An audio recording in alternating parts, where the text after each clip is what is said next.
Hello everyone, কেমন আছো তোমরা সবাই? আশা করছি তোমরা সবাই খুব ভালো আছো। আজকে আমরা চলে গেছিলাম হচ্ছে মায়ের বার্থডে ট্রিটের জন্য, যেটা পুরোপুরি প্রেফার করেছিল আমার দাদা।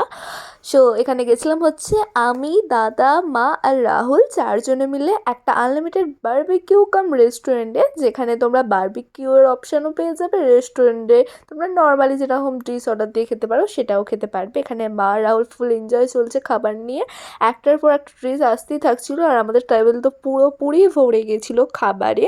দেন ওনারা হ্যাপি একটা birthday birthday cake to arrange you করেন, যেটা from I think birthday special সবাই মানে রেস্টুরেন্টের কোনো রুলস টু থাকে সেটাই ইউ হচ্ছিল। হ্যাপি এটা তোমাদের কোনো রকম পেমেন্ট করতে হবে না, এটা আই থিঙ্ক সেলিব্রেট করা হলে ওনারা দিয়ে থাকেন। দেন আমি চলে গেছিলাম মেন কোর্স আনতে, যেখানে বুফে সাইড করা থাকে। বুফেতে তোমরা যে কোনো খাবার যেটা ইচ্ছে সেটা নিতে পারো, সেটাই আমি নিতে গেছিলাম।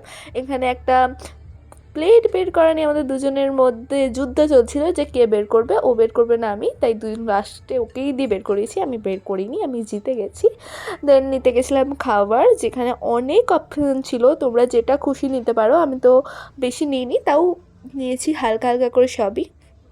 এখানে মায়ের খাবার নিয়ে এসেছিলো দাদা। নাও সাজিয়ে গুছিয়ে দিয়েছি। ঠিক আছে, জন্মদিনের টুকটুক করে অল্প অল্প টেস্ট করো।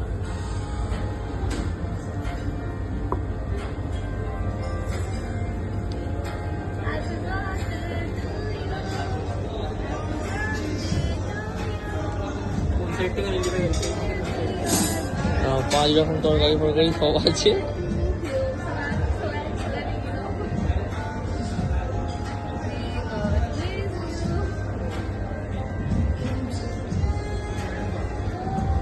এটা ছিল হচ্ছে আমার প্লেট, বাকিদেরও প্লেট আছে। সব কিছুই অল্প অল্প করে সবাই ট্রাই করছিল।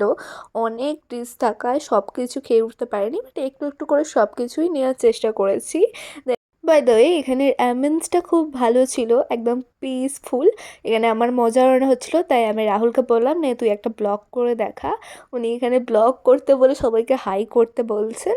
সো তারপরে আমরা একটু মলে ঘোরাঘুরি করেছিলাম, দ্যাট ইজ ইট। তারপরে আমরা বাড়ি চলে এসেছিলাম। Thanks for watching guys, bye bye.